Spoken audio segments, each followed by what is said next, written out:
Hello मित्रों, आइए आज देखते हैं past perfect tense. Past perfect tense, past perfect tense. इस टेंस की पहचान होती है हिंदी वाक्य के अंत में, चुका था, चुकी थी, चुके थे, या था, ये थी, ये थे, ठीक है, या फिर कहें लिया था, ली थी, लिए थे। इस तरह से रहते हैं। पहचान लिख देते हैं हम। पहचान, चुका था, चुकी थी, चुके थे। इनमें से कोई ना कोई एक अवश्य रहेगा, या फिर या था, ये थी, ये थे। इसमें से यदि कोई ना कोई एक हो, या इसमें से, तो वहां पे पास्ट परफेक्ट टेंस होता है। यदि हिंदी वाक्य के अंत में चुका था, चुकी थी, चुके थे, या फिर याद था, ये थी, ये थे में से कोई भी एक हो, तो वहां पर पास्ट परफेक्ट टेंस होता है। पास्ट परफेक्ट टेंस मतलब इसमें कोई भी काम हो गया होता है। चुका था, जैसे वह घर जा चुका था, मतलब वह घर पर पहुंच गया था। या फिर यदि इस या था, ये थी, ये थे के रूप में बोले, तो जैसे वह घर पहुंच गई थी, या फिर बोले वह घर पहुंच गया था। इस तरह से तो बनाने के नियम समझते हैं। हिंदी वाक्य को इंग्लिश में जब रूपांतरित करेंगे तो क्या क्या नियम लगाएंगे, आइए समझते हैं। बनाने के नियम नोट करते चलिएगा। बनाने के नियम तो जो है कि यहाँ पे जो सब्जेक्ट होगा हमारा, सब्जेक्ट आल सब्जेक्ट के लिए, आल सब्जेक्ट के साथ हम हेल्पिंग वर्ब HV, आल सब्जेक्ट मतलब सिंगुलर या प्लूरल, इसमें ये नहीं ध्यान देंगे, केवल इसमें कोई भी सब्जेक्ट हो, आल सब्जेक्ट के साथ हेल्पिंग वर्ब हैड का प्रयोग करते हैं। और जो वर्ब होता है उसका तृतीय फॉर्म लिखते हैं, तृतीय रूप, और कुछ नहीं, केवल इतने ध्यान देना है। तो ये हो गया। अब आइए सिंपल सेंटेंस को देखते हैं। सिंपल सेंटेंस बनाते हैं हम। सिंपल सेंटेंस जैसे पहला वाक्य, मैं घर जा चुका था। ये देखिए सिंपल सेंटेंस है, एक साधारण सा वाक्य, अफर्मेटिव सेंटेंस है। तो यहाँ पे आल सब्जेक्ट मतलब चाहे आई हो, वी हो, यू हो, दे हो, सी हो, ही हो, इट हो, कोई भी सब्जेक्ट हो, तो वहां पे हेल्पिंग वर्ब हैड का प्रयोग करेंगे। आई हैड, फिर वर्ब का थर्ड फॉर्म, गो का third form gone, go went gone. तो वेंट सेकेंड फॉर्म होता है, gone third form, I had gone, मैं घर, गॉन टू होम। इस एग्जाम्पल को नोट कर लीजिए। फिर अब आइए अगला एग्जाम्पल लेते हैं। जैसे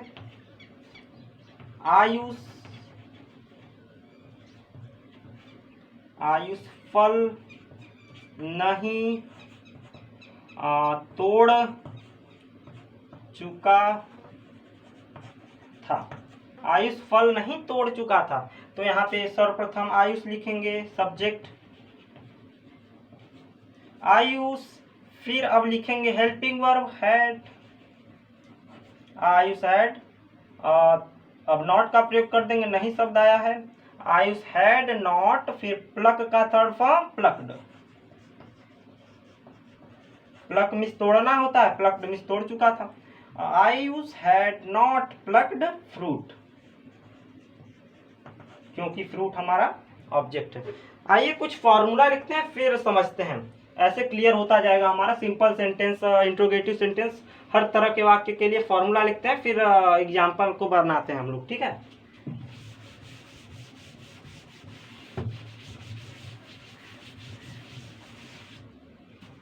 तो सिंपल सेंटेंस के लिए फॉर्मूला सर्वप्रथम सब्जेक्ट, फिर उसके बाद ये हेड, हेल्पिंग वर्ब हमारा हैड जो लिखे हैं हैड रहेगा HAD। उसके बाद वर्ब का तृतीय रूप, फिर उसके बाद ऑब्जेक्ट, फिर अदर। यदि हमारा सिंपल सेंटेंस निगेटिव हो तो फॉर्मूला हो जाएगा सब्जेक्ट प्लस हैड के बाद नॉट का प्रयोग कर देंगे, नॉट, फिर वर्ब का थर्ड फॉर्म, फिर ऑब्जेक्ट, फिर अदर, अंत में फुल स्टॉप लगाएंगे। और यहाँ पे इंट्रोगेटिव सेंटेंस हो यदि हमारा, इंट्रोगेटिव सेंटेंस हो तो इंट्रोगेटिव सेंटेंस हम हर वीडियो में बताए हैं कि इंट्रोगेटिव सेंटेंस दो प्रकार के होते हैं। एक होता है हेल्पिंग वर्ब से प्रारंभ इंट्रोगेटिव सेंटेंस, एक होता है क्वेश्चन वर्ड से प्रारंभ इंट्रोगेटिव सेंटेंस। तो यदि हमारा हेल्पिंग वर्ब से प्रारंभ हो इंट्रोगेटिव सेंटेंस, मतलब हैड से प्रारंभ रहेगा, अर्थात वाक्य के प्रारंभ में क्या शब्द दिया रहेगा, वाक्य के प्रारंभ में क्या शब्द दिया रहेगा। तो क्या शब्द दिया रहेगा, तो इसके लिए हम हेल्पिंग वर्ब का प्रयोग करेंगे सर्वप्रथम, इसलिए हैड सर्वप्रथम लिखेंगे, फिर सब्जेक्ट, फिर उसके बाद वर्ब का थर्ड फॉर्म, फिर उसके बाद ऑब्जेक्ट, फिर अदर, फिर अंत में क्वेश्चन मार्क यहाँ पे जरूर लगाएंगे। ठीक, क्वेश्चन मार्क ये हेल्पिंग वर्ब है, हेल्पिंग वर्ब से प्रारंभ इंट्रोगेटिव सेंटेंस। ठीक, अब आइए क्वेश्चन वर्ड से प्रारंभ यदि हमारा इंट्रोगेटिव हो तो सबसे पहले क्वेश्चन वर्ड लिखेंगे, फिर सेम यही formula, had plus subject plus verb का थर्ड फॉर्म, फिर ऑब्जेक्ट, फिर अदर, फिर अंत में क्वेश्चन मार्क जरूर लगाएंगे। यहाँ पे भी ये है क्वेश्चन वर्ड से प्रारंभ इंट्रोगेटिव सेंटेंस। क्वेश्चन वर्ड क्या क्या होते हैं हमारे, क्या, क्यों, कैसे, कहाँ, किधर, ये सब शब्द यदि वाक्य के बीच में हो तो ये वाला फॉर्मूला। केवल यदि क्या शब्द वाक्य के प्रारंभ हो, जैसे क्या वह घर जा चुका था, तो उसके लिए ये वाला फॉर्मूला हम हेल्पिंग वर्ड से प्रारंभ होने वाला फॉर्मूला प्रयोग करेंगे। आइए एक एग्जाम्पल को लेते हैं और उस एग्जाम्पल को इन चारों फॉर्मूला में बनाते हैं, मतलब चारों रूप में बनाते हैं। तो पहला एग्जाम्पल लेते हैं, जैसे मैं अपने पिता के साथ टहल चुका था, या फिर इसको लिख सकते हैं मैं अपने पिता के साथ टहल लिया था। या शब्द या चुका था शब्द वाक्य के अंत में आना चाहिए। ठीक, तो अब इसको हम बनाते हैं, ये हमारा सिंपल सेंटेंस है तो इसलिए ये वाला फॉर्मूला लगाएंगे। पहला फॉर्मूला, तो सर्वप्रथम मैं को आई लिखेंगे, सब्जेक्ट लिखेंगे, फिर हैड हेल्पिंग वर्ब। यहाँ पे सब्जेक्ट पर ध्यान नहीं देते हैं कि एक वचन है कि बहुवचन है कि हेल्पिंग वर्ब हम ये प्रयोग करेंगे, नहीं, यहाँ पे केवल एक ही हेल्पिंग वर्ब होता है, उसको किसी भी सब्जेक्ट के साथ, मतलब प्रत्येक सब्जेक्ट के साथ प्रयोग करना होता है हेल्पिंग वर्ब हैड का। ठीक, तो आई हैड, फिर अब लिखेंगे वर्ब का थर्ड फॉर्म, वर्ब है हमारा टहलना, वॉक का third form walked, I had walked. क्रिया का तृतीय रूप इस टेंस के लिए अवश्य याद रहना चाहिए। ठीक, तो आई हैड वॉक्ड, फिर अब ऑब्जेक्ट है अपने पिता के साथ, साथ के लिए विथ, चूंकि आई मतलब कि पुलिंग है इसलिए यहाँ पे अपने शब्द के लिए, मतलब आई के साथ माई का प्रयोग होता है अपना के लिए, तो विथ माई फादर,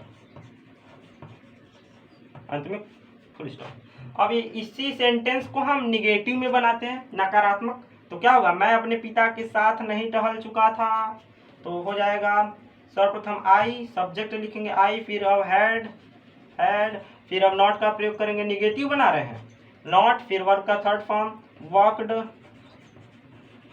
और फिर ऑब्जेक्ट विथ माई फादर,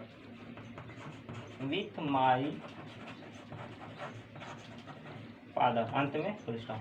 अब बनाते हैं इंट्रोगेटिव सेंटेंस, मतलब हेल्पिंग वर्ब से प्रारंभ। तो क्या हो जाएगा वाक्य, क्या मैं अपने पिता के साथ टहल चुका था। हमारा वाक्य ये हो जाएगा कि क्या मैं अपने पिता के साथ टहल चुका था।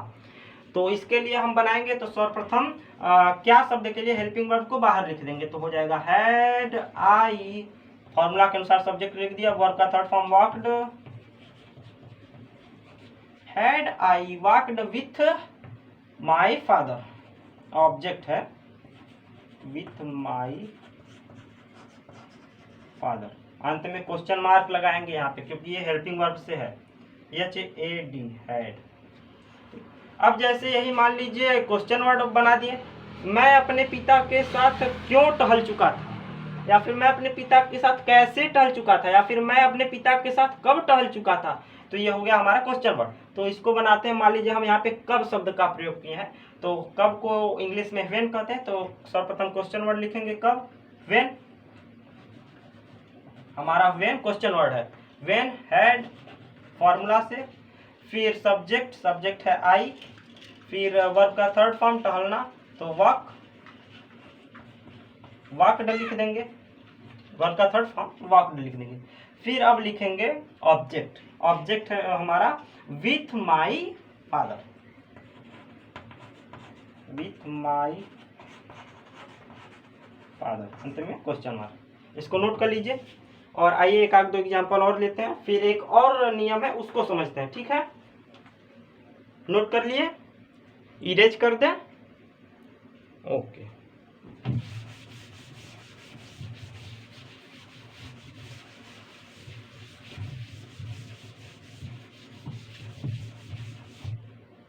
अब जैसे अगला एग्जांपल लेते हैं, जैसे तुम विद्यालय आ रहा हो तो बनाइए, यदि नियम समझ में आ गया हो तो बनाइए, तुम विद्यालय क्यों गए थे, ठीक, तुम विद्यालय क्यों गए थे। अगला वाक्य है हम नदी में नहा रहे थे, हम नदी में नहीं नहा रहे थे, नदी में नहीं नहा चुके थे, रहे थे तो ये तो हो जाएगा हमारा पास्ट कंटिन्यूअस टेंस, नहा चुके थे, यहाँ पे पहचान पर ध्यान देंगे, चुके थे। फिर अब अगला वाक्य लेते हैं, अब अगला अब बताएंगे तब बनाएंगे, इसको पहले बना लेते हैं। तुम विद्यालय क्यों गए थे, यहाँ पे सब्जेक्ट यू है और क्यों क्वेश्चन वर्ड आया, इसलिए सर्वप्रथम क्वेश्चन वर्ड को लिखेंगे व्हाई, फिर आप हेल्पिंग वर्ब को लिखते हैं हैड यू सब्जेक्ट, फिर यू के बाद वर्ब का third form go went gone, यहाँ पे गॉन गए के लिए, गॉन टू स्कूल, ऑब्जेक्ट, अंत में क्वेश्चन मार्क। अब ये देखिए हमारा वाक्य, हम नदी में नहीं नहा चुके थे, तो यहाँ पे हो गया वी, सर्वप्रथम सब्जेक्ट वी, चूंकि ये सिंपल सेंटेंस है, सिंपल सेंटेंस का निगेटिव है ये, हाँ, तो वी हैड नॉट, नहीं शब्द के लिए नॉट का प्रयोग कर दिए, फॉर्मूला भी बताए हैं, तो फॉर्मूला को ध्यान में रखते हुए बनाएंगे इसको, ठीक। वी हैड नॉट, अब बाथ का बाथड हो जाएगा third form, bathed into river, ठीक, इसको नोट कर लीजिए। अब आइए एक आध दो एग्जाम्पल कंपटीशन लेवल का लेते हैं, ठीक, इसको नोट कर लीजिए।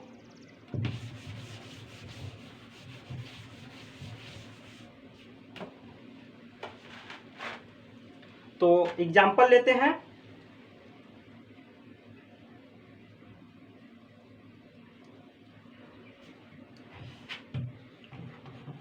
तुम्हारे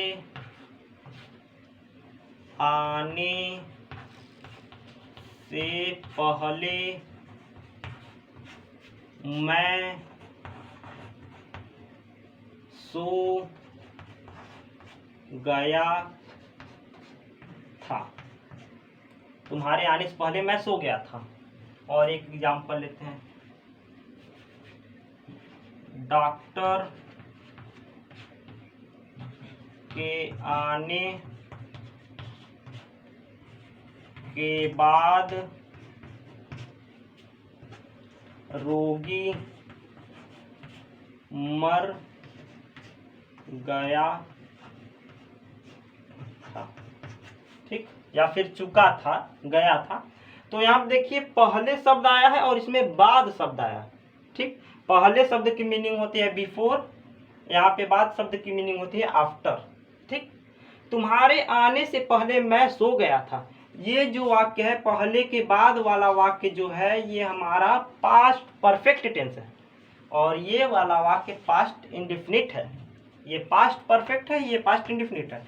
जिस वाक्य में पहले आया होता है तो पहले के बाद वाले वाक्य को प्रारंभ में लिखते हैं, अंग्रेजी में रूपांतरित करते समय, और पहले के पहले वाले वाक्य को बाद में लिखते हैं। तो इस वाक्य को बनाएंगे तो क्या होगा, मैं सो गया था, आई हैड स्लीप का थर्ड फॉर्म स्लेप्ट,